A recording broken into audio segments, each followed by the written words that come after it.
खबर शामिल करते हैं शहर कायद से, जहां पाक भारत कशीदगी के दौरान खेल के मैदान में भारतीय हरीफ को शिकस्त देने वाले सिंध पुलिस के बॉक्सर शहीर अफरीदी की आईजी सिंध गुलाम नबी मेमन से मुलाकात की। सेंट्रल पुलिस ऑफिस कराची में मुनक़दा मुलाकात में आईजी सिंध गुलाम नबी मेमन ने सिंध पुलिस के एहलकार और बाकार शहीर अफरीदी का इस्तकबाल किया और इन्हें भारतीय हरीफ को शिकस्त देने पर पुलिस फोर्स और कौम की जानिब से मुबारकबाद दी। इस मौके पर आईजी सिंध गुलाम नबी मेमन की जानिब से फातेह बॉक्सर शहीर अफरीदी को एक बुनियादी तनख्वाह और तारीफी सनद दी गई। आईजी सिंध गुलाम नबी मेमन ने रॉयल न्यूज़ टीवी के चीफ रिपोर्टर कराची जावेद महमूद आरई से खसूसी गुफ्तगू करते हुए कहा कि फातेह बॉक्सर शहीर अफरीदी की भारतीय हरीफ के खिलाफ वालियाना फतेह मुल्क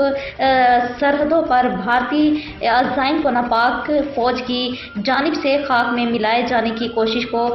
दोबाला कर दिया। आईजी सिंध गुलाम नबी मेमन का कहना है कि सिंध पुलिस फातेह बॉक्सर शहीर अफरीदी की शाना बिशाना है और मुस्तकबिल में भी बॉक्सिंग के मैदान में आपको कामयाब और फातेह देखना चाहती है और आपकी जीत दरअसल आपकी अपने खेल के साथ लगन और हर लम्हा पुरजोश और पुरअज़म रहने का नतीजा है और आपकी हौसला अफजाई और मुकम्मल ताउन करने पर डीआईजी असफर महीसर और एसएसपी अली रजा भी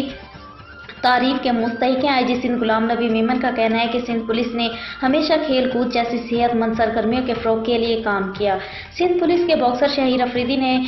बनकॉक थाईलैंड में मोरखा 3 मई को रवायती हरीफ भारतीय बॉक्सर को शिकस्त देकर 2-4 किया। आईजी सिंध गुलाम नबी मेमन का मजीद कहना था कि भारतीय बॉक्सर को शिकस्त देकर Shaheer Afridi middle weight category में दुनिया के 50 बेहतरीन बॉक्सर्स में शामिल हो गए। बॉक्सिंग रंग में शहीर अफरीदी ने चौथे राउंड में ही भारतीय हरीफ को शिकस्त दे दी। शहीर अफरीदी ने प्रोफेशनल बॉक्सिंग में अब तक नाकाबिल शिकस्त रहने वाले भारतीय बॉक्सर तरजोत सिंह को ज़ेर किया था।